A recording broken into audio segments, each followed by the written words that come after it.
Pronto, então tá, obrigado, Jesse. Bom, nós estamos gravando, então, né? Então, eu acho que antes da gente começar, né, o nosso seminário sobre o pensamento simbólico na clínica psicológica, né, Marlon, te gostaria de se apresentar, né? Eu acho que alguns conhecem a mim, outros conhecem o Marlon, né, talvez outros não conheçam nenhum de nós. Então, é um bom momento para a gente se apresentar aqui, né? Então eu sou o André Guirland Vieira, né? Sou psicólogo, né? Sou um psicólogo clínico e de formação junguiana, né? Nós temos, né, eu e o Marlon temos uma formação junguiana com muitos anos de análise didática, com a Miriam Gomes de Freitas, né? E grupos de estudos e todo um trabalho já bastante antigo com isso. E fizemos toda uma incursão pela academia, né? Via mestrados, doutorados, né?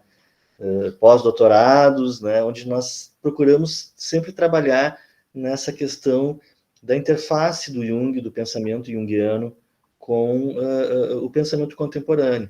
Né? A gente sempre teve uma preocupação muito grande com isso. Né? Eu fiz muito isso pela psicologia do desenvolvimento, muito no trabalho com crianças, né? com a psicoterapia de crianças, com o sand play, né?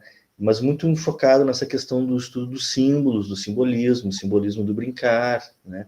Quer dizer, o Marlon também depois vai se apresentar, mas ele fez todo um trabalho lá com a psicologia social, né? Trabalhando muito com sonhos também. Enfim,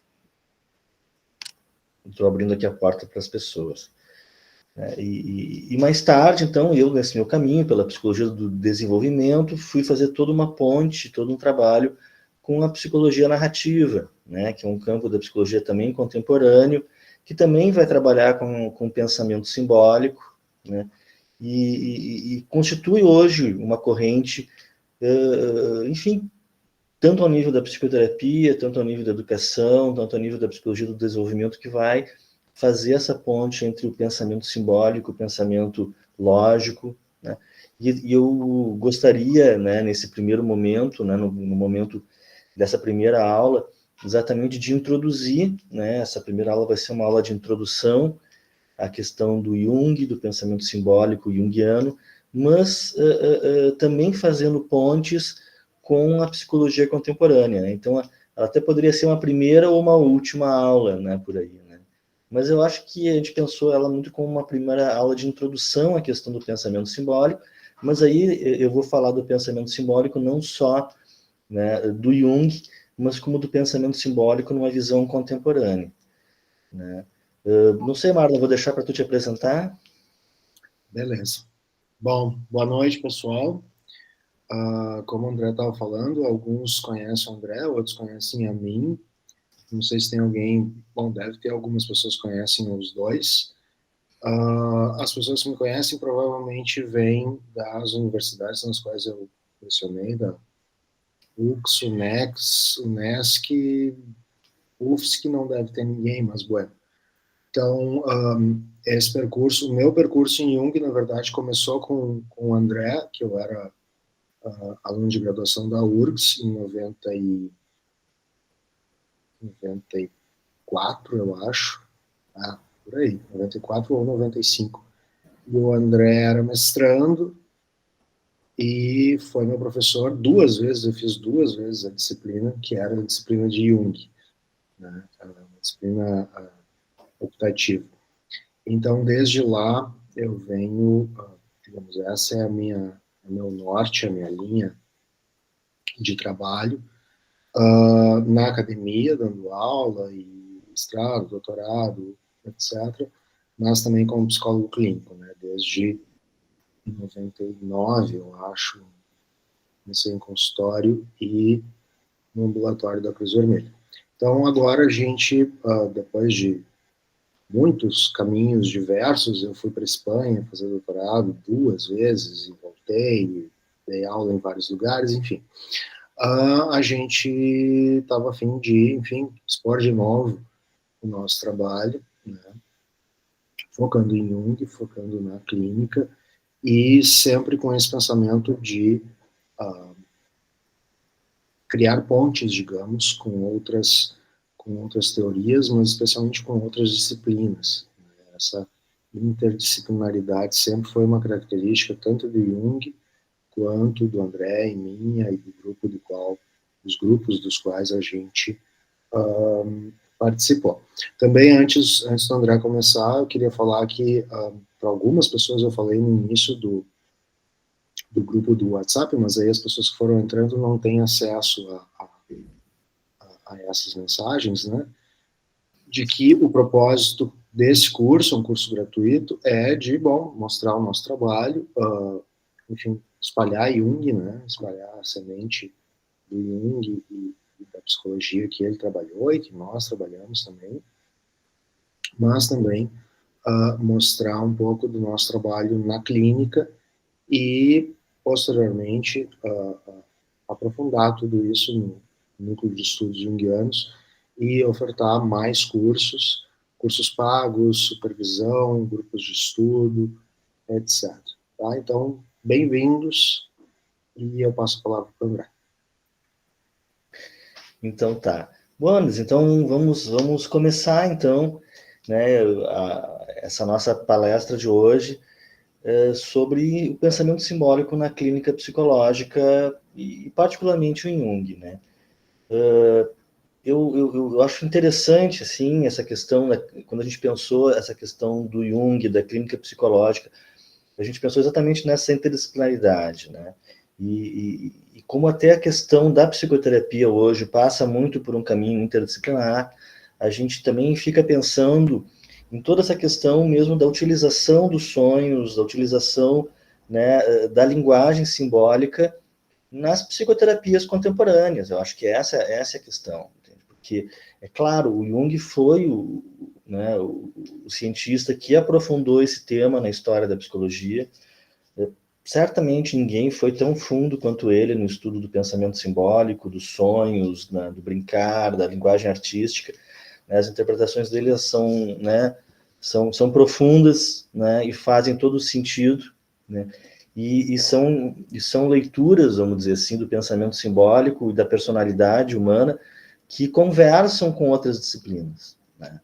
Então, o objetivo dessa aula de hoje é apresentar essa introdução ao pensamento simbólico, mas também apresentar essa conversa, né, que o Jung, né, faz com outras disciplinas e disciplinas contemporâneas, né? Quer dizer, hoje nós estamos em 1923, 2023, né? E fazemos exatamente uma ponte com 1923, que é o momento, né, onde, né, toda essa questão desse movimento, do movimento psicanalítico, do movimento da psicologia analítica, estoura, né, no mundo como uma corrente científica, né, forte, importante, interessante, né? Então, assim, faz 100 anos já que, né, que isso aí explora o movimento, né, científico, cultural, né? E acho sempre muito interessante a gente poder marcar a atualidade desse movimento. E nada como fazer essas pontes, né, para exatamente marcar a atualidade e marcar o quanto o pensamento junguiano ainda tem a colaborar com a psicoterapia contemporânea, mesmo apesar de 100 anos de construção, de criação, né? Então, um pouco do objetivo da aula de hoje é esse, é estabelecer essas pontes, né? Então, por favor, Jéssica, passa para nós a lâmina, estamos a próxima. Então, para a gente ver essa questão do pensamento simbólico, né, o primeiro ponto é exatamente a questão de estudar um pouco o que é o pensamento simbólico. Tá? Jesse, está ouvindo aí? Não sei se está passando para ti. Aqui para nós não está passando. Eu acho que travou aqui, só um minutinho. Se precisar, eu entro aqui e passo pelo meu. Passo pelo meu aqui.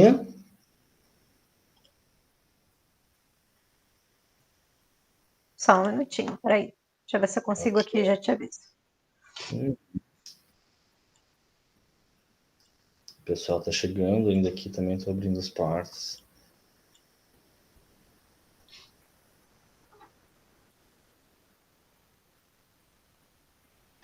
Ok, parece que agora vai dar.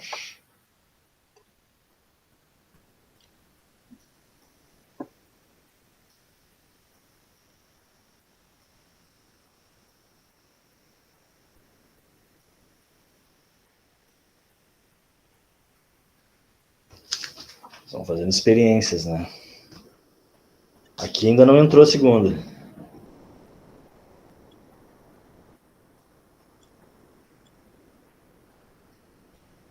Foi. Perfeito. Foi? Então, vamos lá. Foi, agora foi. Bom, então, a questão, né, do estudo do pensamento simbólico. O que é o pensamento simbólico? Né? Quer dizer, todo o processo de interpretação do pensamento simbólico, ele depende exatamente de como nós vamos qualificar ele, como é que nós vamos definir pensamento simbólico. Né? Quer dizer, essa definição vai ser fundamental para produzir um sistema, uma metodologia de interpretação. Né? E aí o Jung, ele vai buscar, lá no símbolo de transformação, né, uma proposição do William James. William James, um psicólogo extremamente profícuo, até hoje, né, atual. Né? Então, o Jung busca lá nesse texto, Psychology, do William James, uma proposição a respeito do que é o pensamento simbólico, né? Que é o que nós vamos encontrar nos sonhos, na arte, no brincar. Buenas, e aí o William James, ele nos lança essa proposição, né, de que o nosso pensamento, na maior parte do tempo, né, ele constitui uma série de imagens, uma série de imagens que é uma série associativa, né, e uma série de imagens que ela não, vamos dizer assim, não corresponde normalmente a uma organização lógica, né, é uma espécie de um devaneio, né, aonde os eventos, as ideias, elas vão sendo associadas, né, vão sendo organizadas muito mais por associação, tá? E ele vai dizer, olha, então nessa forma de pensamento, os elementos ligados entre si, por mero acaso, são fatos empíricos, concretos e não abstrações. Né? Então, esse texto aqui, nós vamos encontrar essa citação no Jung, no símbolo de transformação, quando ele começa exatamente a trazer essa questão, né, do pensamento simbólico, ou pensamento fantasia. A próxima, por favor. Então, se a gente for olhar, para fazer um percurso histórico, né, do pensamento simbólico, então nós vamos encontrar ele no William James, com o pensamento associativo, né, em comparação ao pensamento lógico, que ele vai chamar de reasoning. Né. O Freud vai tratar nessa questão da atividade mental em estádio de vigília versus a atividade mental em estado de sonho, né, mas ele não aprofunda muito essa questão, e muito da crítica que se vai fazer depois a Freud vai partir exatamente de um conceito diferente de pensamento simbólico do pensamento freudiano. Né. O Jung, que no símbolo de transformação, lança uma comparação entre o pensamento lógico e o pensamento fantasia, ele vai chamar esse pensamento simbólico de pensamento fantasia. Né. Nós vamos encontrar logo depois também em Vygotsky, né, toda uma ideia, um conceito muito interessante, porque ele vai chamar o pensamento lógico de pensamento conceitual, e esse pensamento fantasia ele vai chamar de pensamento organizado por complexos, né, que é exatamente um termo do Jung. Né, o Jung ele forja esse termo complexo, e nós vamos encontrar no Vygotsky esse termo. Né. Só que o complexo que fala o Vygotsky não é o complexo junguiano, é um pensamento que se organiza em torno de associações, de complexos associativos. Na verdade, até vai ter uma similaridade interessante, mas o Vygotsky ele não é um clínico, né? Portanto, ele está muito mais pensando na organização do pensamento lógico ou pensamento não lógico. Mas é interessante essa ligação. O Piaget também vai falar, né, de um pensamento lógico, um pensamento simbólico. Né? E depois, mais recentemente, e aí sim, já começando a fazer a ponte com a psicologia contemporânea, o Jerome Brunner ele vai retomar essa dicotomia e vai falar numa forma de pensamento lógico-científico, né, um pensamento que se organiza pela razão, que se organiza por conceitos lógicos, é um pensamento conceitual, é aquele pensamento que a gente pensa quando está pensando sobre algum problema, e o pensamento simbólico, que ele vai chamar de pensamento narrativo. Tá?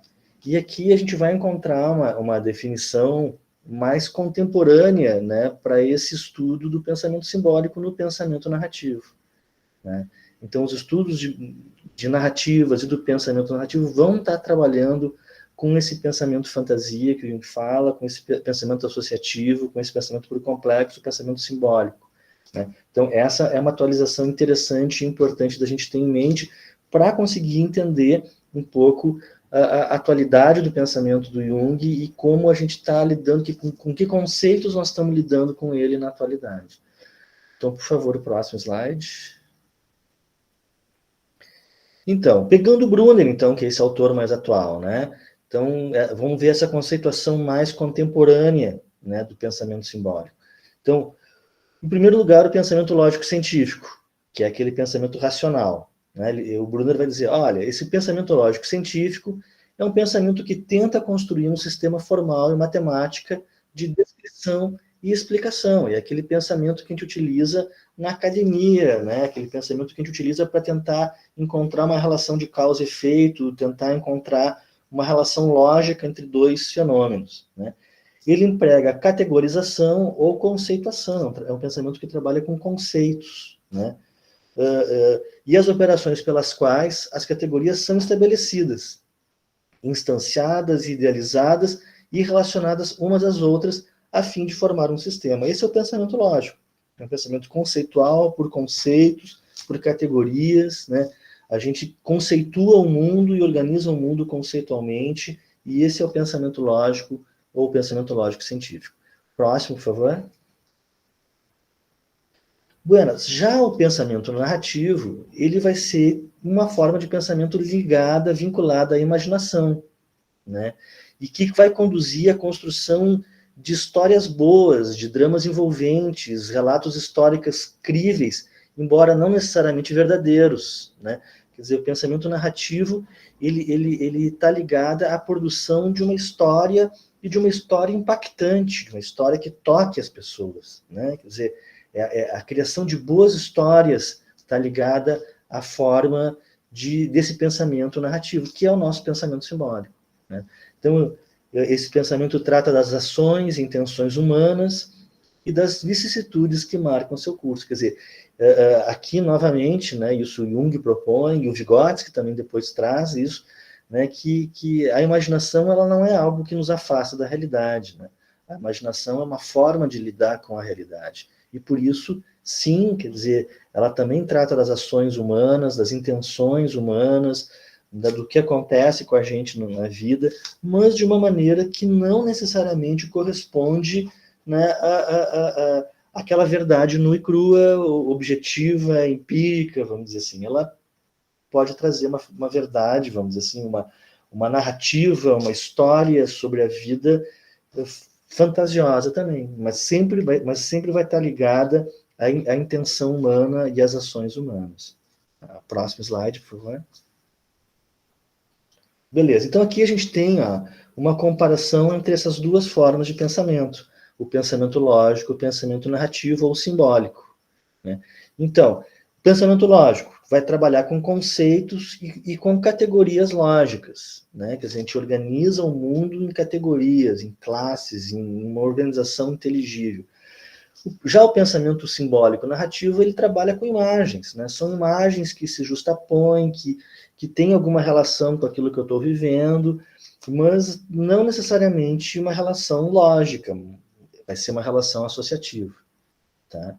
Então, o pensamento lógico vai ser um pensamento voluntário e dirigido, quer dizer, eu penso na resolução de um problema, então eu me debruço sobre ele, eu analiso as possibilidades, eu traço caminhos a partir dessa análise, né?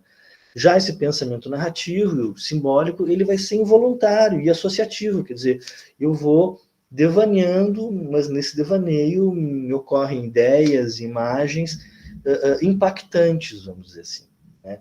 E que corresponde à minha vida, mas não necessariamente dessa forma lógica, tá? Portanto, exatamente, o pensamento lógico ele está comprometido com a realidade empírica. Já o pensamento narrativo simbólico, ele está comprometido com a realidade dos afetos, né? Quer dizer, portanto, né, esse pensamento narrativo ele está comprometido com a minha subjetividade, né? É um pensamento, é uma forma de pensamento que expressa melhor o que eu sinto, né, expressa melhor a minha vivência, né?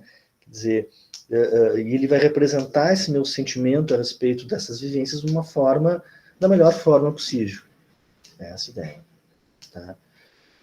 Buenas, então, o pensamento lógico produz um retrato da realidade enquadrado em um encadeamento lógico-racional conceitual.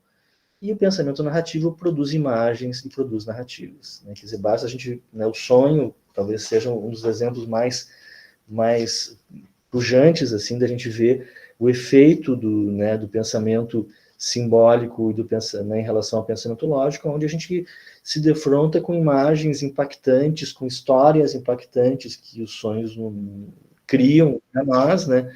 E que tem o efeito de criar, né, uma situação emocional, né? Quer dizer, e é isso o objetivo desse pensamento narrativo do sonho, é criar uma situação emocional, uma vivência emocional que me impacta e que me balance, né? Quer dizer, por isso, essas imagens oníricas, elas vão depender de cada situação. Tá? Tá acontecendo um alarme, deixa eu...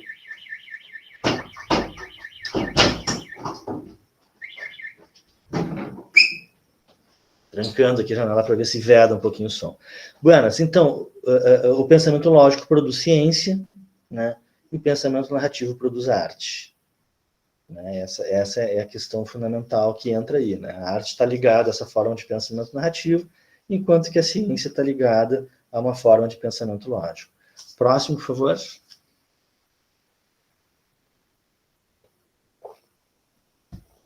Isso, então, esse pensamento simbólico narrativo tende, portanto, a produzir uma representação projetiva do mundo.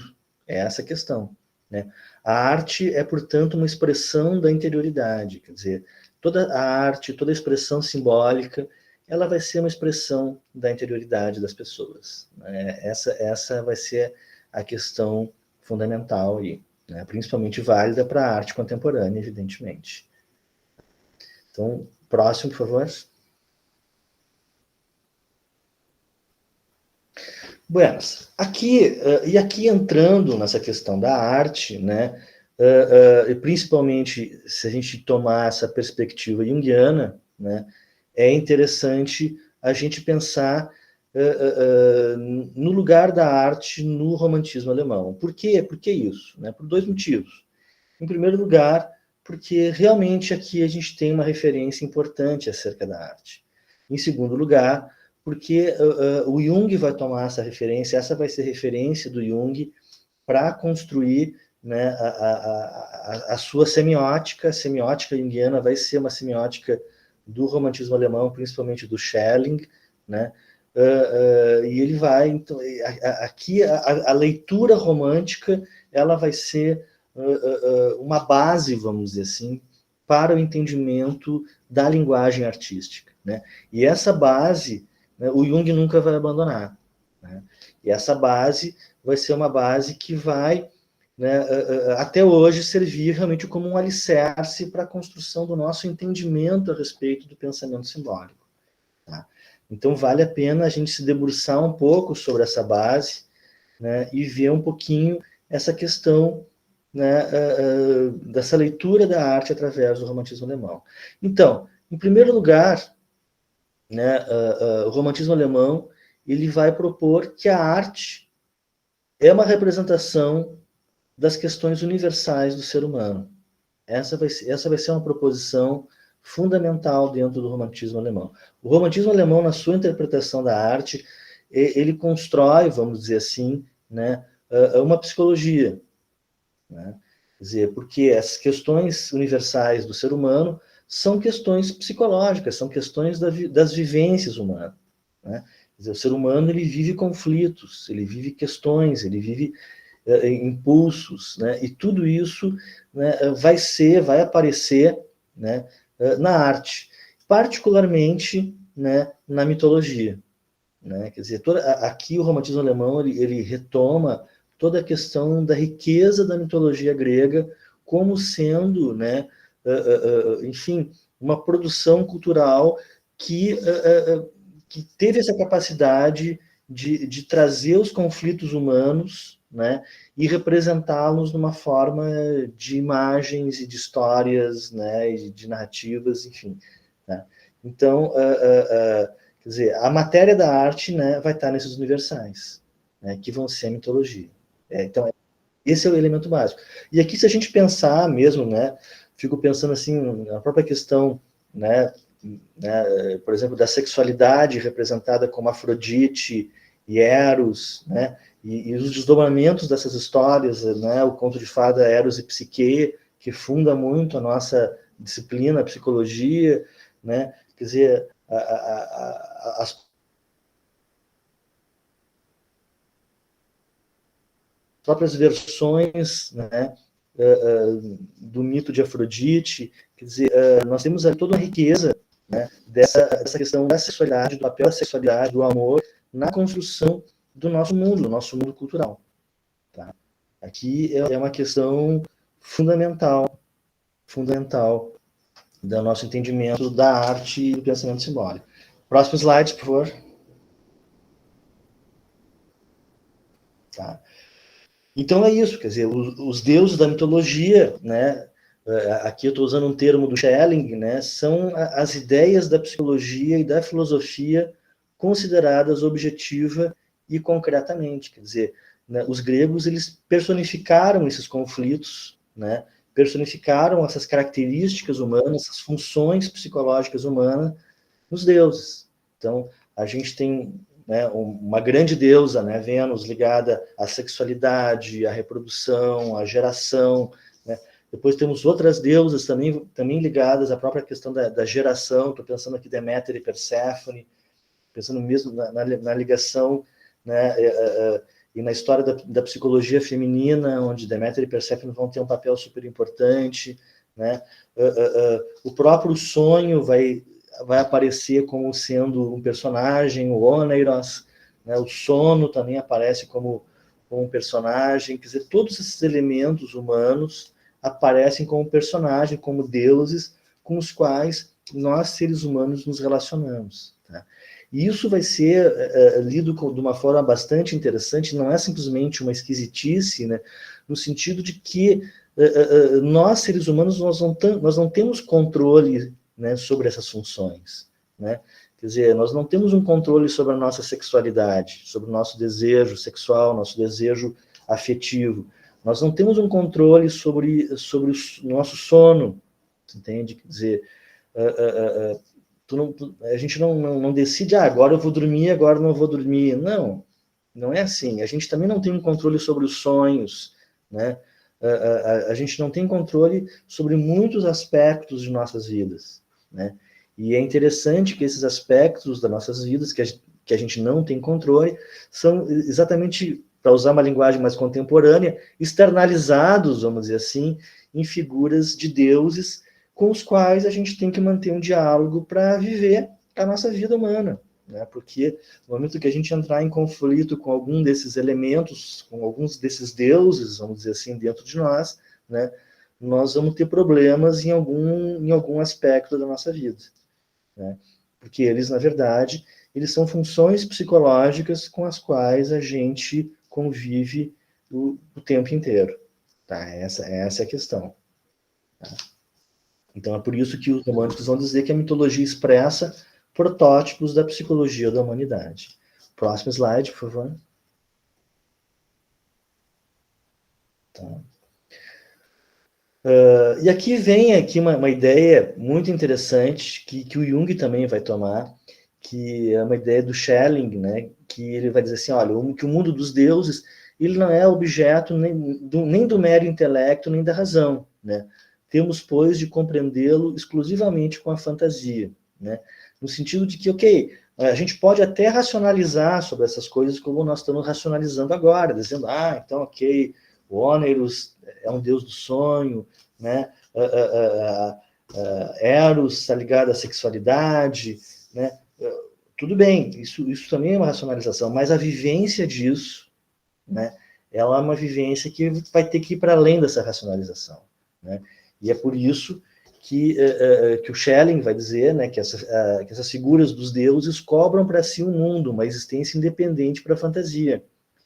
E esse mundo da fantasia é irredutível à realidade empírica, ele tem leis próprias, né? E elas seguem as leis do inconsciente.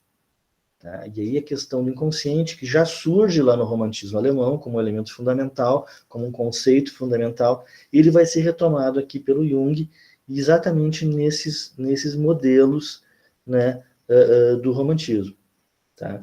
E é interessante, assim, né, quando a gente pensa essa questão, né, desses deuses, desses personagens, ou dessas personificações, como a gente poderia dizer, do mundo, do nosso mundo psíquico, né? Quer dizer, a gente não lida com elas de uma forma exclusivamente racional. Isso é impossível, senão não vai ter efeito nenhum.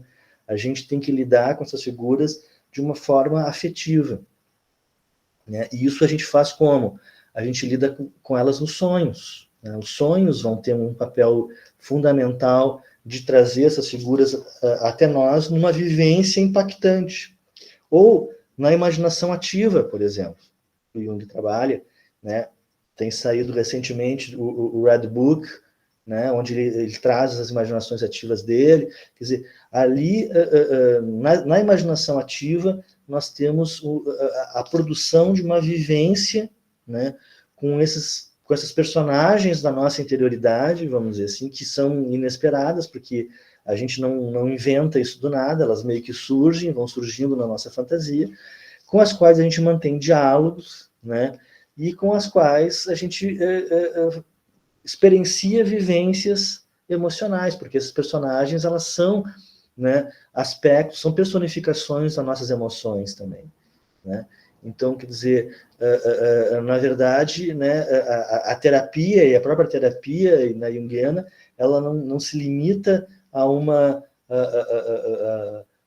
conversa onde se pensa a vida, onde se pensa o papel desses afetos, nessa questão até desses personagens que aparecem em sonhos. Não, quer dizer, essa vivência desses personagens, essa vivência dessas personificações nos sonhos, na imaginação, no caso da imaginação ativa, ou no brincar, estou pensando aqui o brincar na caixa de areia, seja de criança, seja de adultos, também são momentos em que essas emoções, esses afetos são trabalhados na forma de personificações, né, com as quais a gente pode manter um diálogo. Esse é sempre um elemento fundamental do trabalho, né? O trabalho da Nise da Silveira, por exemplo, foi muito em cima disso, né? Quer dizer, no momento que ela colocou lá, né, os psicóticos para pintar lá no Engenho de Dentro, no Hospital Engenho de Dentro, ela exatamente voltou a colocar essas pessoas em contato com as suas emoções, que haviam sido reprimidas pela própria instituição psiquiátrica,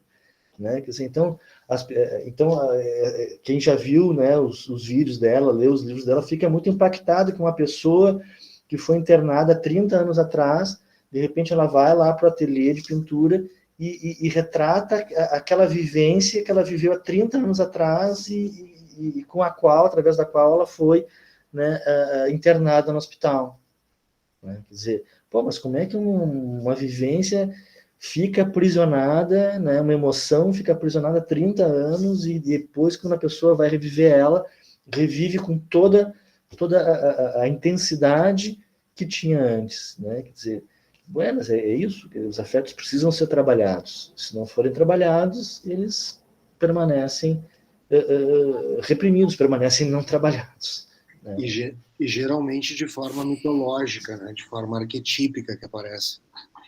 Exato, né? Exatamente, até porque pela forma arcaica mesmo, né, como ela traz das emoções e dessa, né, enfim, que também vai ser uma característica que muito vai aparecer na psicose, né? Não só, mas lá também.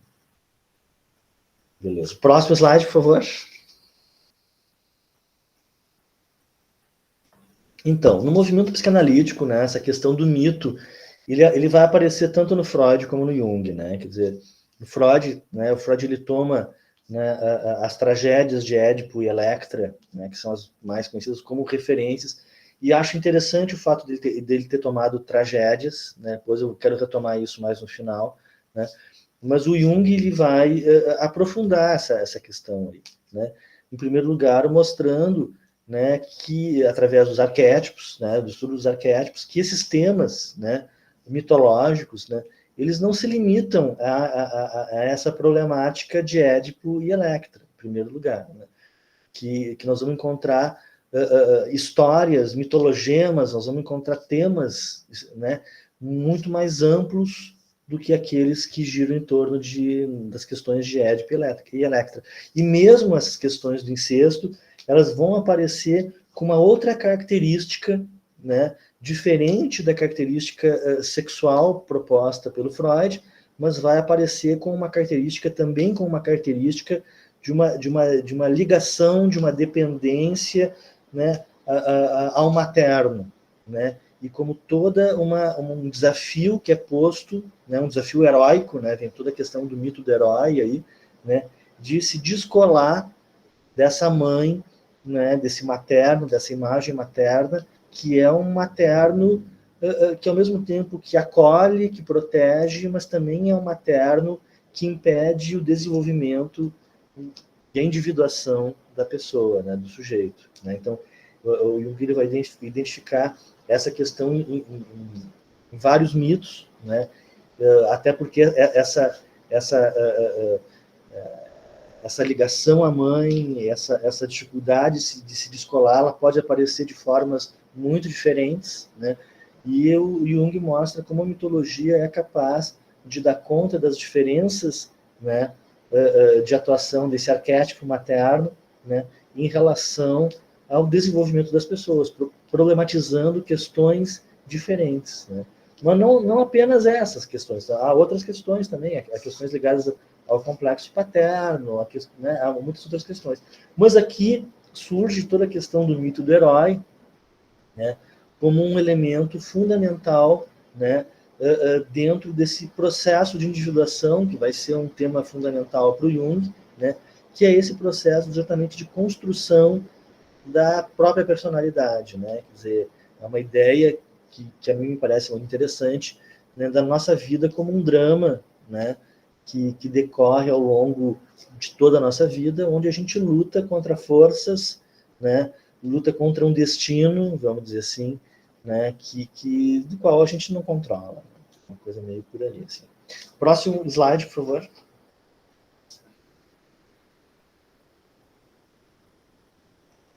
Beleza. Então há um paralelo, né, entre os nossos dramas interiores e os mitos, né? E essa semelhança deve-se ao fato de que o homem projeta a sua psicologia, né, na produção simbólica da humanidade, né? Quer dizer, refletida nas religiões, nos mitos e na arte. Quer dizer, os mitos, né? Então, se nós, os seres humanos, constroem os mitos, constroem as religiões, constroem a arte, ao estudar as religiões, os mitos e a arte, nós vamos encontrar ali, né, uma projeção da psicologia dos seres humanos. É essa a questão. Então, o estudo comparativo das mitologias, ele não é mais do que um estudo de uma psicologia, né? Pelo menos o nosso enfoque, o nosso viés da psicologia, né? Então, a gente pode estar estudando, né, psicologia, estudando mitologia, estudando arte, estudando literatura, porque nós vamos estar buscando ali exatamente as questões psicológicas dos seres humanos projetadas nessa mitologia. Eu estava hoje dando uma olhada, né, por exemplo, né, quando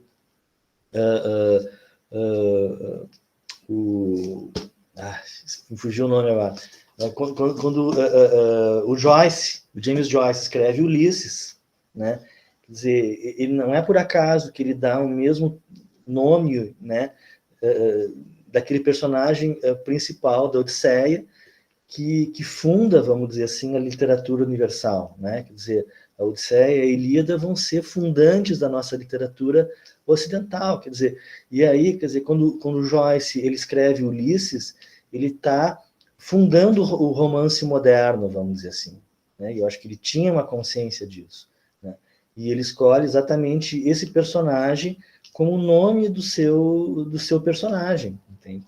Quer dizer, e a questão que aparece ali é exatamente essa, é a questão, né, da psicologia projetada na arte, né? Porque no Ulisses de Joyce, o que nós vamos ter ali é realmente a essência da psicologia projetada na arte. Quer dizer, toda a questão do diálogo interior do personagem que dura horrores de páginas, né, e se transcorre ao longo de toda a história. Quer dizer, o que nós temos ali é um estudo dessa interioridade humana, né? E ele sabia exatamente o que ele estava fazendo, né? Por isso que ele vai chamar de Ulisses aquele romance, né? Então, quer dizer, então, assim como nós vamos encontrar a psicologia nos romances antigos, nós também vamos encontrar nos romances modernos.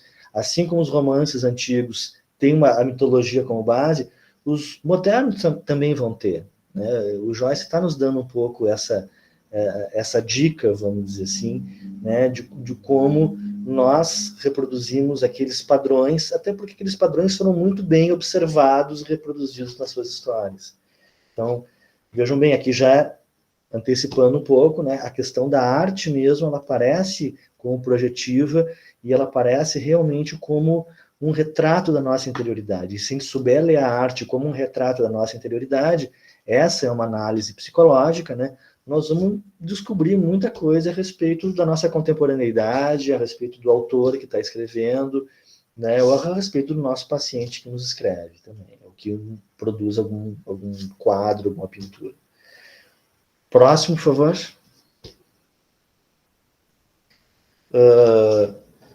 Buenas. Então, pegando agora, né, já vimos bastante então sobre o pensamento simbólico, sobre o retrato disso na mitologia, vimos já a mitologia como um elemento importante, né, para o entendimento da linguagem simbólica, né, e já vimos que isso aí não é um simples diletantismo, não é uma escolha, né, teórica, né, out of the blue, assim, que caiu do céu, por Jung, não. Quer dizer, o que ele está, no momento que o Jung escolhe essa questão da mitologia como sendo uma chave, né, de interpretação, ele está se relacionando com toda a história da cultura ocidental, né? Essa questão que entra, né? E está se relacionando com toda essa produção crítica literária, né, feita ao longo de toda a história da cultura humana, né? Haja visto Ulisses de Joyce, né? Quer dizer, que é um cara que, ao criar o romance moderno, também pegou muito dessa questão aí da cultura grega, né? Eu sempre acho que o Ulisses de Joyce, né, ali ele encontra um paralelo em muitos dos livros da Clarice Lispector, né, que trabalha muito essa questão desse fluxo de linguagem, essa linguagem interior, né? Eu acho que é a nossa autora aqui brasileira que tem uma proximidade bem grande ali com Ulisses e com essa interiorização, essa interioridade de uma maneira muito, muito forte ali. Acho muito bacana trabalhar. Buenas. Beleza, então um outro ponto que a gente vai ter que pegar, né, um outro ponto, então, já tendo visto essa organização, essas necessidades, é a questão desse papel, então, da imaginação, do sonho, do mito. Tá? Então, o Jung ele vai dizer, e isso vai ser fundamental para nós que estudamos isso, e fundamental para a prática clínica, né, o Jung vai entender que o sonho, a fantasia e a imaginação são elementos importantes num processo de autorregulação da personalidade. Entende? Quer dizer, então, a pessoa que sonha, ou que fantasia, ou que faz uma pintura, ou que brinca uma brincadeira, né, no consultório, né, ela está envolvida num processo de imaginação que é um processo de autorregulação da personalidade. Vamos adiante, próximo slide. Tá? Então, olha só, então, essa autorregulação psíquica, né, Jung vai dizer que ela encontra sua expressão nos processos de compensação do inconsciente em relação à consciência. Principalmente em relação aos sonhos, né, quer dizer, os sonhos eles compensam uma situação da consciência em um dado momento. Quer dizer, as pessoas, né, muitas vezes, né, até por necessidades externas, necessidades sociais, necessidades familiares, elas acabam fazendo coisas e acabam empreendendo projetos, né, e isso muito por uma força de vontade, né, bastante exacerbada, né, elas acabam se opondo, muitas vezes, não sempre, mas muitas vezes, às suas necessidades interiores, às suas necessidades afetivas, às suas questões afetivas. né? Quer dizer, e aí esse é o momento em que aparece um sonho contrastante, né, que vai mostrar que aquele caminho daquela pessoa não é um caminho necessariamente bom, por mais que pareça promissor, né? Tem um exemplo que eu sempre conto, que eu acho interessante, de uma pessoa que meio que foi empurrada pela família, né, a seguir uma profissão, né, enfim, mais burocrática, uma profissão que não era o que ele queria, ele era uma pessoa muito ligada à questão das artes e tal, e a família empurrou ele para ele arranjar algum trabalho, alguma profissão que seja mais, né, mais organizada socialmente e tal, ele acabou fazendo, né, um curso de comissário de bordo. Tá? E ele estava gostando da ideia, estava achando interessante a ideia, ia viajar bastante, gosta de viajar e tal, beleza. Então aí o cara se formou, né? E aí no que ele se formou, né? Isso nem foi sonho de paciente, foi de um amigo, né? Saímos para jantar e ele me conta o seguinte sonho, né? Que ele está saindo do curso, se formou, está saindo do curso, está ali perto do aeroporto, e ele vai caminhando e vai, de repente, se transformando numa estátua de pedra e se transforma numa estátua de pedra. Né? Quer dizer, essa é uma situação típica compensatória do inconsciente do sonho. Quer dizer, o que o sonho está dizendo? Olha, tu saindo desse curso, tu indo para o aeroporto, tu está te transformando numa estátua de pedra. É isso que o sonho está dizendo. Quer dizer, né, se a gente fizer uma comparação mitológica, né, quem é que transforma em pedra? É a Medusa, né? Quer dizer, que é exatamente aquele materno lá que congela, né, os filhos só de olhar, assim tu já fica congelado, quer dizer, sem ação, né? Isso é ação da Medusa, né? Quer dizer, esse congelado é um petrificado, né? Quer dizer, ali ele se petrifica, né, ao cumprir, vamos dizer assim, essa vontade da família, né? Mas ao abandonar o seu próprio desejo, vamos dizer assim, a sua questão inconsciente que leva ele para outras histórias, outros caminhos que certamente não é aquele que ele decidiu seguir por causa da família, né? E de uma pretensa estabilidade social e econômica. Então, esse tipo de compensação que nós vamos encontrar nos sonhos. Né? Mas não só nos sonhos, nós vamos encontrar isso na arte, nós vamos encontrar isso, né, enfim, no brincar. Né?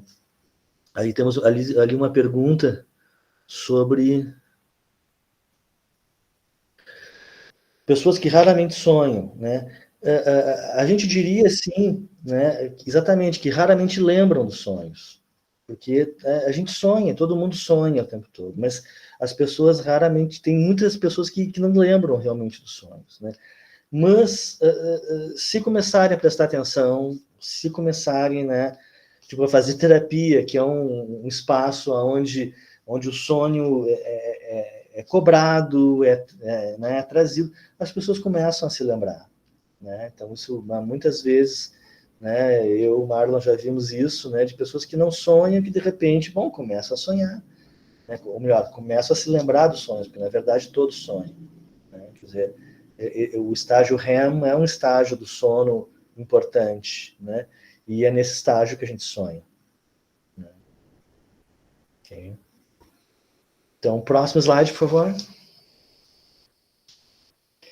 Buenas. E aqui, né, gente, tem uma questão que o Jung traz, que eu acho fundamental trazer atualmente, até porque, para mim, essa é uma questão que atualiza o pensamento junguiano de uma forma contemporânea, de uma maneira muito importante, esse conceito da psique como um sistema. Tá? Então, isso aqui eu estou pegando numa frase do Jung, ele está dizendo, olha, a alma, por ser um sistema de autorregulação, tal como o corpo, equilibra a sua vida. Todos os processos excessivos desencadeiam imediata e obrigatoriamente suas compensações. Sem essas, não haveria nem metabolismos, nem psique normais. Podemos afirmar que a teoria das compensações é a regra básica nesse sentido, no comportamento psíquico em geral. O que falta de um lado cria um excesso do outro. Dessa forma, a relação entre o consciente e o inconsciente também é compensatória. Essa é uma das regras operatórias mais bem comprovadas na interpretação dos sonhos. E aqui tem uma frase muito boa dele. Sempre é útil perguntar, quando se interpreta clinicamente um sonho, que atitude consciente é compensada pelo sonho. Que é bem o caso desse amigo que eu trouxe para vocês. Tá? Agora, essa ideia, né? Não sei, Marlon, quer falar? Fala aí. Não, tranquilo. Não, só um parênteses. Eu vou respondendo alguma coisinha ali nos comentários. Ah, tá. Beleza. Então, essa ideia da psique como sistema, né, ela vai encontrar contemporaneamente toda um paralelo, né, no modelo científico contemporâneo, que na verdade ele vem sendo desenvolvido ao longo do século XX, mas agora no século XXI ele talvez tenha um papel mais significativo, acredito que vai ter, que é exatamente a questão do pensamento complexo ou pensamento sistêmico, né? Que a ideia de pensamento complexo é exatamente uma ideia de fenômenos, de um estudo de fenômenos, onde a gente não consegue localizar uma única causa para esse fenômeno. Entende? Quer dizer, é uma ideia de que os fenômenos complexos, né, os fenômenos complexos, eles só podem ser estudados em rede, né, a partir de uma série de causas diferentes que organizam esse fenômeno. O fenômeno psíquico vai ser isso, entende? Quer dizer, qual é a causa da psique? Ela possui uma causa orgânica, ela possui uma causa genética, ela possui uma causa social, ela possui uma causa familiar, uma causa da própria história.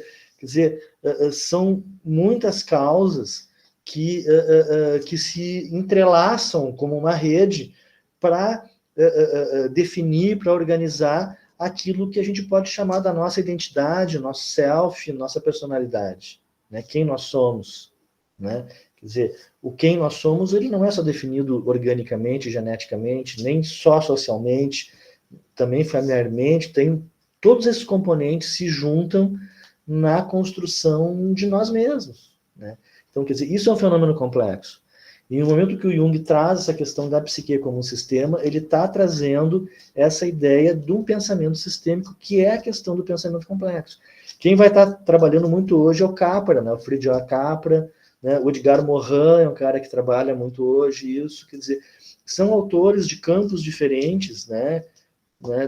Da biologia, física, da educação, filosofia, que vão estar trabalhando, né?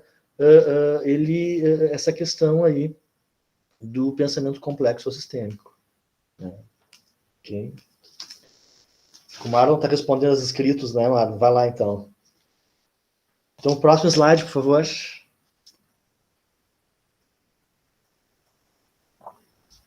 Buenas. Uma das formulações possíveis e interessantes dessa ideia da psique como um sistema, eu digo uma das, né, é uma proposta do próprio Vygotsky, né, da personalidade como um drama, né, como um drama de papéis sociais. No caso ali, o Vygotsky está mais preocupado com as questões sociais, né, mas tudo bem, eu acho que a proposta dele é interessante por propor esse aspecto dramático da nossa personalidade. Né? Então, ele vai dizer que as funções, né, as relações sociais se transformam em estruturas da personalidade. Essa vai ser uma proposição dele. Passa o próximo slide, por favor. Acho que vai ter ali. Tá. Então, eu não quero entrar muito no Vygotsky, mas um pouco eu vou ter que passar ali por ele. Ele vai propor, né, o que ele chama de interiorização das funções psicológicas superiores. Né? Então, ele tem, né, nesse manuscrito de 29, né, ele fala um pouco, para exemplificar isso, no que ele chama de psicogênese do gesto de apontar da criança. Né? Então, a criança, ele vai dizer o seguinte, olha, a criança, no primeiro momento, ela quer pegar um objeto, né, e ela estende a mão para pegar o objeto, que está fora do alcance dela. Aí a mãe vê esse objeto, pega o objeto e dá para a criança. E isso se repete, né? Quer dizer, lá pelas tantas, a criança ela estende a mão e olha para a mãe, ela já não olha mais para o objeto. Quer dizer, então, o que é isso? Isso já não é um gesto de simplesmente sensório-motor, de uma tentativa de apanhar um objeto. Isso é um ato de comunicação com a mãe, onde ela comunica um desejo de que a mãe alcance aquele objeto. Né? Quer dizer, a partir daí, ele utiliza isso como paradigma, né, para a interiorização das funções psicológicas. Né? Então, ele vai dizer, olha, né, quer dizer, a nossa personalidade, né, ela está organizada como um drama. Há diferentes papéis dentro de nós que nós atuamos, papéis sociais, construções imaginárias, mas papéis, personificações, há diversas personalidades, né? Ou, se a gente quiser um termo junguiano, diversas personalidades parciais dentro de nós que dialogam entre si e que atuam, né, dentro de nós mesmos, questões de vida. O Vygotsky aqui ele traz um exemplo, tá? Ele traz um exemplo de um juiz cuja a esposa o traiu, né? Então ele, enquanto marido, perdoa, mas enquanto juiz condena. E a partir daí se cria um conflito interior, onde personagens diferentes, né? Esse sujeito como esposo, ou esse sujeito como juiz, né? vão debater entre eles a questão, né, do casamento, né? Então, quer dizer, isso se organiza como se fosse uma peça de teatro dentro de nós, né? Então, quer dizer, isso aqui, né, gente, é uma forma de organização da personalidade como um sistema, e que fecha muito com a ideia de complexos do Jung, né? Quer dizer, toda a noção de complexos, né, que até não é muito a nossa intenção falar nesse curso sobre isso, mas até poderia ser um outro curso. A ideia de complexos, ela organiza a personalidade, né, como multifacetada, né, e organiza a personalidade num eterno debate entre complexos, né, ou entre arquétipos também, né, quer dizer, há todo um campo da psicologia analítica que vai trabalhar essa questão desse diálogo entre ego e arquétipos dentro de nós, que muitas vezes se atualizam como complexos, né. Mas, enfim, aqui a ideia que é trazido é uma ideia de que nós funcionamos de uma forma dramática. A nossa personalidade, ela não é única, né? Ela é uma personalidade multivocal, vamos dizer assim, aonde nós estamos, né, sempre em conflito conosco mesmo, sempre debatendo conosco mesmo, com aspectos diferentes da nossa personalidade, nossas questões de vida. Tá? Estou falando muito por alto, vamos falar um pouco mais adiante sobre isso também. Vamos passar o próximo slide, por favor. Tá. Buenas. Essa questão do drama, né? Então, o Jung ele vai retomar também esse conceito de drama, né? Em primeiro lugar, em relação ao sonho. Tá? Então, ele vai dizer, olha, os sonhos se organizam como um drama. Né? E isso aqui, depois o Marlon vai falar na aula dele, né? Isso aqui se constitui, vamos dizer assim, um esquema metodológico para análise dos sonhos. Né? Quer dizer, então a gente vai dizer, os sonhos começam com uma exposição, como qualquer história, como qualquer narrativa. Né? Uma exposição que indica o lugar da ação, os personagens, a situação onde acontece o drama. Né? Aí depois, essa ação se desenvolve. Né? Então a situação inicial se complica, estabelece uma tensão, porque não se sabe o que vai acontecer. E aí a história chega a uma culminação, quer dizer, acontece alguma coisa de decisivo, ou a situação muda completamente, os pesadelos terminam aqui, a gente acorda, meu Deus, o que está acontecendo? Né? Quer dizer, ou então o sonho se resolve, né? E aí essa problemática ela encontra algum tipo de solução ou de resultado que fecha o sonho. Próximo slide, por favor. Aqui é o texto clássico do Jung, né, onde ele conta, expõe essa, né, como um exemplo disso. Ele vai dizer, olha, né, vejo-me numa rua, é uma avenida, é uma exposição. Tá? Ao longe aparece um automóvel que se aproxima rapidamente. Sua maneira de movimentar-se é estranhamente insegura, e eu penso que o motorista deve estar embriagado. Esse é o desenvolvimento da ação. Aí, bom, continuando. De repente, sou eu que estou no carro, e aparentemente sou eu mesmo o motorista embriagado. Estou apenas estranhamente inseguro, e como que sem a direção do carro. Não consigo mais controlar o carro, e vou com ele de encontro a um muro, com grande barulho. É a culminação, a peripécia. Tá? Bom, ele podia até acordar no meio disso, meio com um pesadelo, mas o sonho continua. Observo que a parte dianteira do carro ficou toda amassada. É um carro alheio que eu desconheço. Eu próprio não estou ferido. Reflito com certa preocupação sobre minha responsabilidade. Né? Então, esse aparece como um resultado. Né? Então, isso aqui seria um sonho típico, né? Com as várias fases, né? do sonhar, né? Dessa narrativa onírica. Né? E que é muito interessante que o Jung vai buscar essa forma de organização narrativa lá no Aristóteles, lá né? Nos estudiosos da linguagem, né, os formalistas russos lá que vão estar trabalhando essas questões aí da estrutura do conto de fada, né, na virada do século XIX para o século XX. Né? Então, é bem interessante essa ideia como um esquema de análise, né, das histórias do pensamento simbólico dos sonhos. Vamos adiante, por favor? Tá. Buenas, então esses dramas, né, essas histórias, essas narrativas, elas vão aparecer não só nos sonhos, né, então aqui já introduzindo os outros temas do nosso curso, mas também, por exemplo, nas visões, nas fantasias, que é o que muito que configura a questão da arte. Né? O Jung ele tem dois textos bem importantes sobre isso, um é o The Vision Seminars e o outro é o Livro Vermelho, onde ele vai estar mostrando essa leitura, essa interpretação da fantasia, né, primeiro a da Christiane Morgan, né, e depois a dele no Red Book. Vamos adiante. Aqui tem algumas imagens, né, do The Vision Seminars, né, imagens pintadas pela Christiane Morgan, né, onde, enfim, ele vai estar analisando essa história. Eu não vou entrar nesse detalhe, só estou trazendo isso aqui como um exemplo desse trabalho, né, com a imaginação, né? Então, quer dizer, toda a questão, né, do colo, né, na primeira imagem, né, de uma grande mãe, e depois dela mesma, ela como Christina Morgan, se transformando em árvore, né, num tema muito ligado a essa questão do materno, assim, né?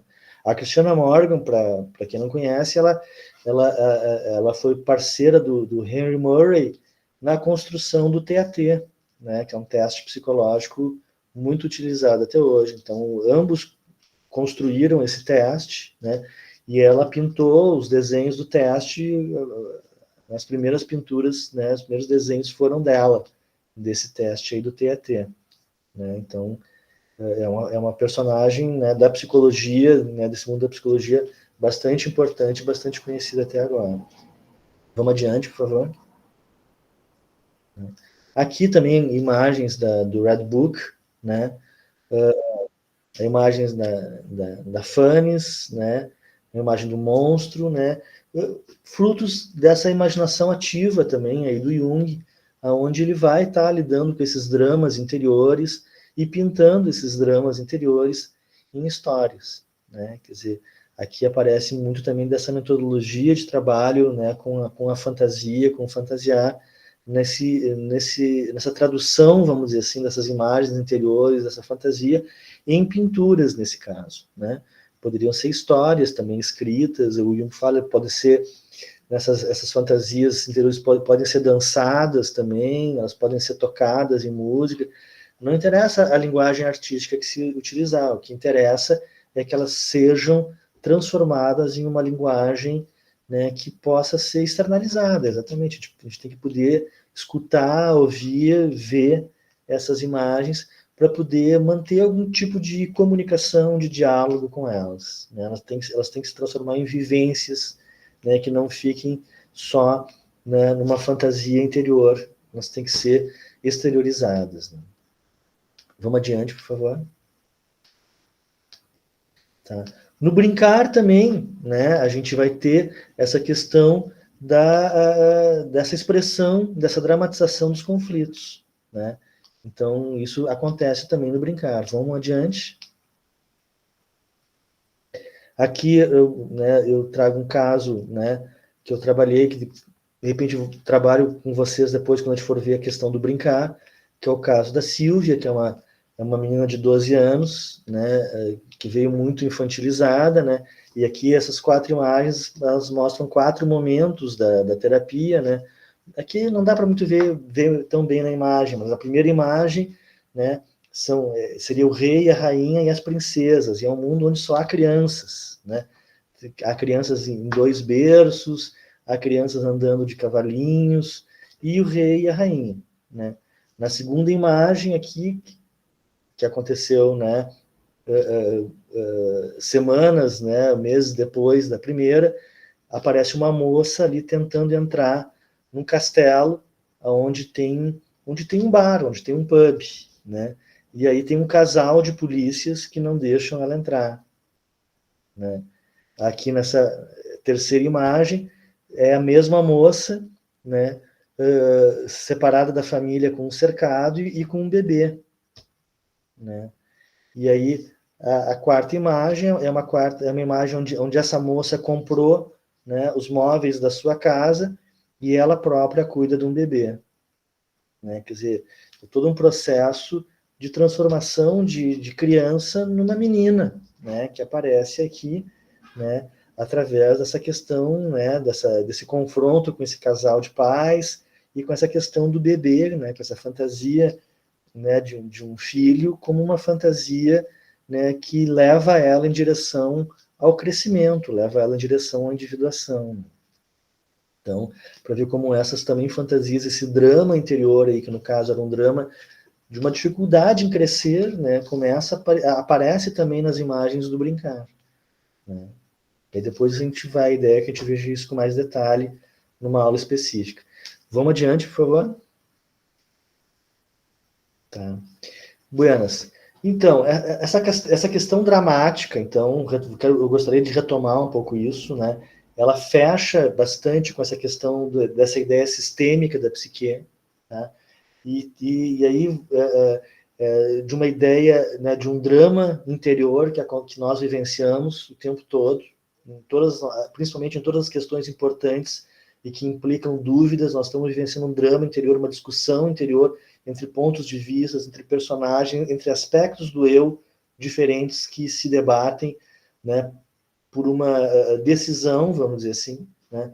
E isso aponta para esse caráter dialógico da mente, né? E que vai ser hoje estudado dentro desse campo narrativo, dentro desse campo do pensamento simbólico, pelo Hermans, pelo Hubert Hermans, né? Então aqui eu trago um trecho do artigo dele, onde ele vai dizer que, olha, é uma ilusão pensarmos que não vivemos em grande parte em um mundo imaginário. Nosso mundo está repleto de figuras midiáticas, réplicas imaginárias de amores, parentes ou amigos, bem como de figuras extraídas dos sonhos e outras fantasias com as quais mantemos diálogos imaginários. Mesmo quando estamos em silêncio, encontramos em comunicação com essas figuras imaginárias. Esses diálogos imaginários têm um papel central em nossa vida cotidiana, interferindo em nossos relacionamentos com os outros. Eles constituem uma parte essencial de nossa construção narrativa do mundo. Então é isso, quer dizer, a gente vive muito imerso numa forma de pensamento que é uma forma de pensamento simbólico, que é uma forma de pensamento que não é exatamente racional, mas que é um pensamento narrativo, é um pensamento simbólico narrativo, ele não é racional, e ele envolve todas as influências que a gente recebe do exterior ou do interior, e com as quais a gente dialoga o tempo inteiro. Esse é o panorama de uma psicologia contemporânea, bem século XXI, que é a psicologia, aqui no caso, do self dialógico, né? Essa ideia. Vamos adiante, por favor.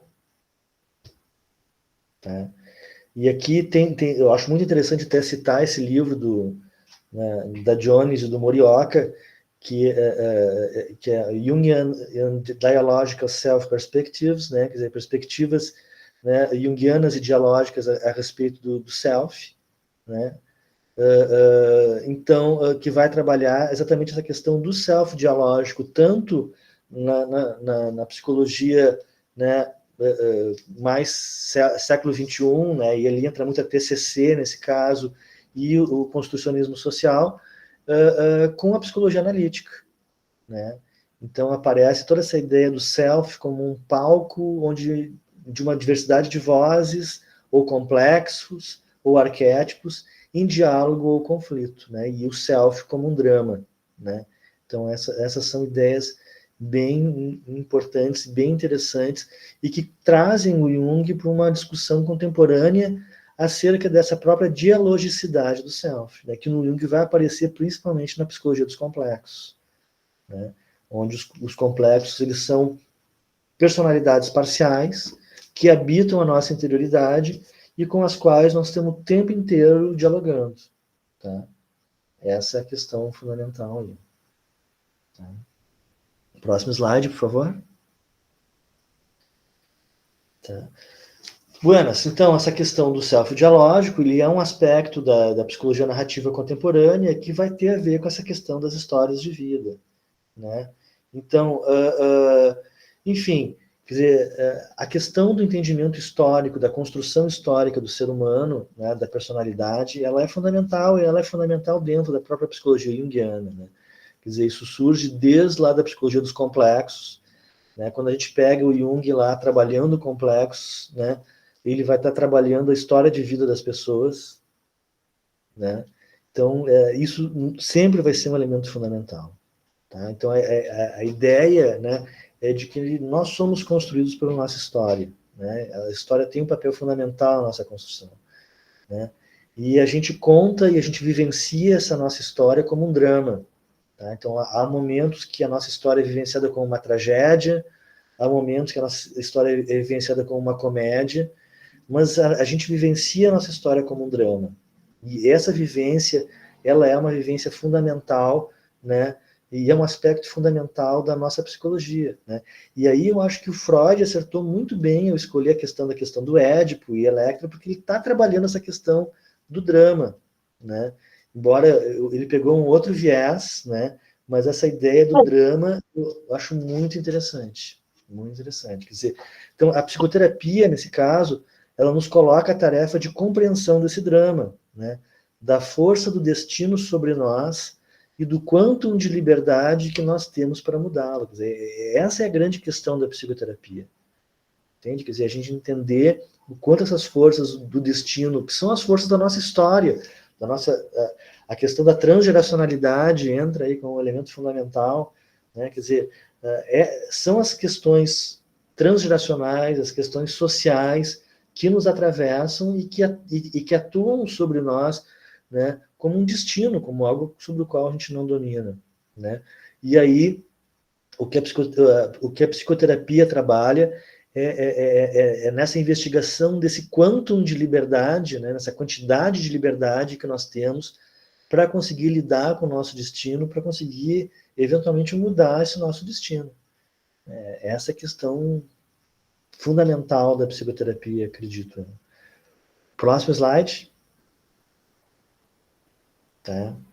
Um pouco rapidamente a gente vê esse papel das histórias, né, no campo analítico, né, começando lá por Pierre Janet, né, o primeiro analista, né, trazendo a questão da biografia como um documento psicológico.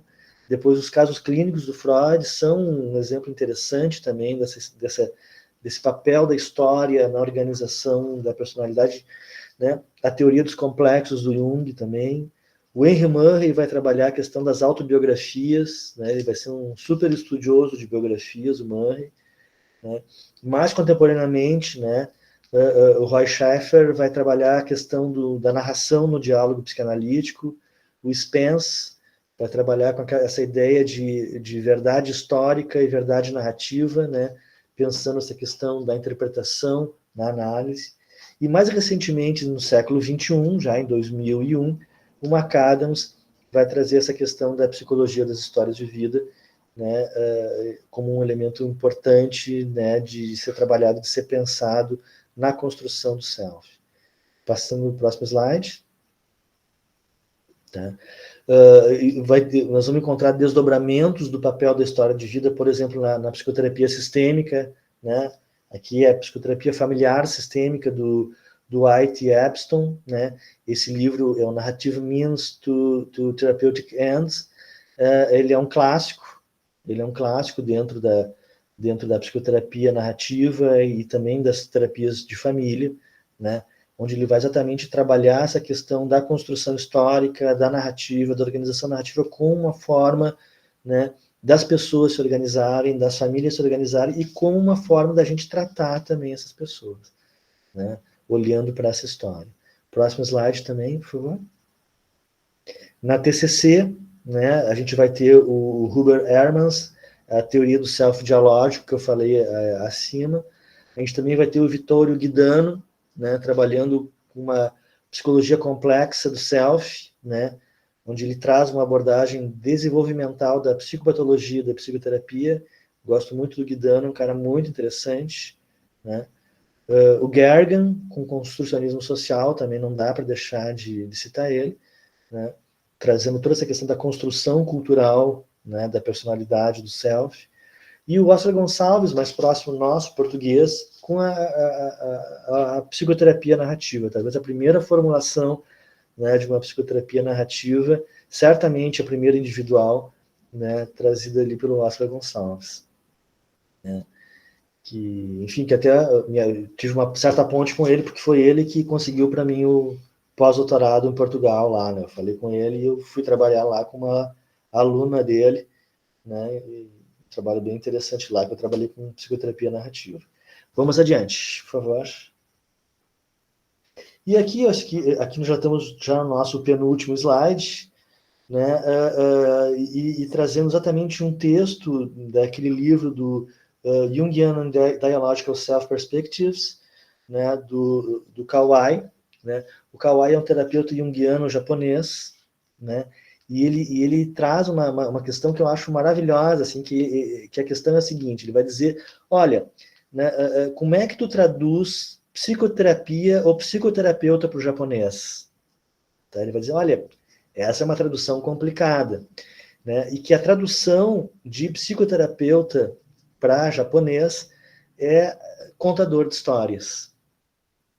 Entende? Então, psicoterapia, psicoterapeuta se traduz em japonês como contador de histórias. E aí ele traz essa proposição que eu acho muito bonita. Ele vai dizer, olha, o meu trabalho é o de um contador de histórias. Nenhum dos meus clientes em meu consultório experienciou uma transformação terapêutica até que ele conseguisse compreender a si mesmo. Eles tiveram de descobrir suas próprias histórias para que pudessem compreender suas vidas. Meu trabalho é o de fornecer suporte para essa tarefa. Né? Então, eu acho que ele fala maravilhosamente bem aqui do papel do psicoterapeuta, né? Como esse suporte para que o paciente possa contar suas histórias e aí se entender, se organizar, né? Mas também, né, dessa ideia do psicoterapeuta como um contador de histórias. Só que o psicoterapeuta, ele é um contador de histórias, só que não é ele que conta a história, é o paciente que conta a história para ele, né? E ele organiza o paciente para que o próprio paciente possa contar as histórias. Esse é o papel do psicoterapeuta, né? Esse é o papel da técnica, vamos dizer assim, né? E próximo slide, por favor. E com isso eu encerro, né? Encerro minha apresentação aqui, né? Que eu tinha para dizer para vocês é mais ou menos isso. Aqui estão algumas referências ali do, né, William James, o Jones Morioka, o Jung e algumas referências minhas que depois eu posso colocar no grupo lá, eu acho interessante. Tá? Então, acho que dá para parar a apresentação. Obrigado, Jesse. E, enfim, gente, não sei se gostariam de fazer comentários, ideias, temos um tempo para discutir.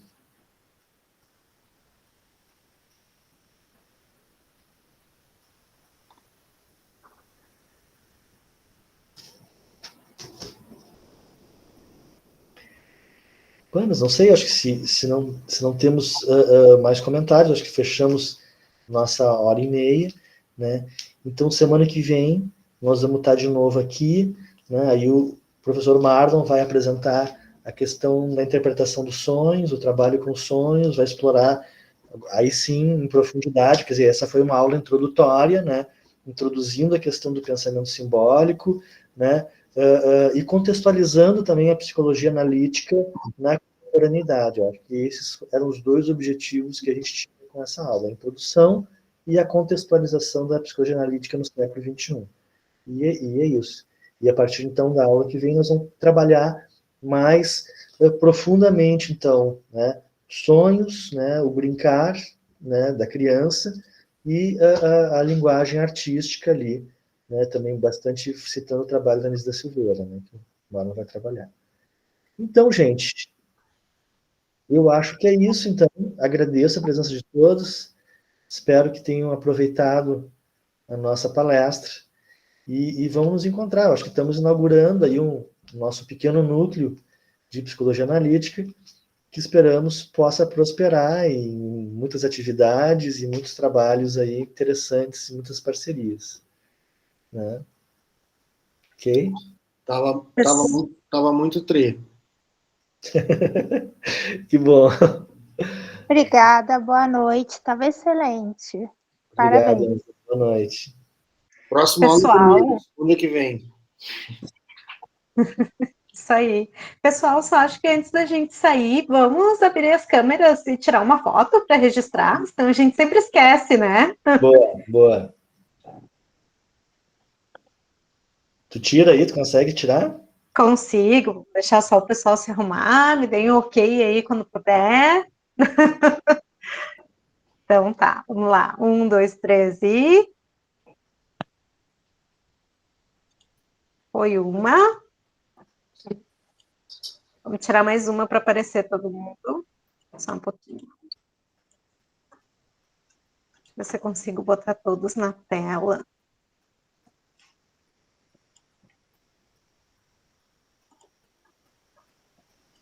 Aqui. Isso. Vamos lá de novo. Agora acho que vai sair todo mundo na tela. Mais uma, sorrindo. Isso. Muito bem, senão a gente sempre esquece, né? É um detalhe bem... Verdade. Bom que não... Então tá, gente. Até a segunda que vem, então. Até segunda. Até segunda. Boa noite, pessoal. Boa noite. Boa noite. Miguel, teu pai querendo falar contigo.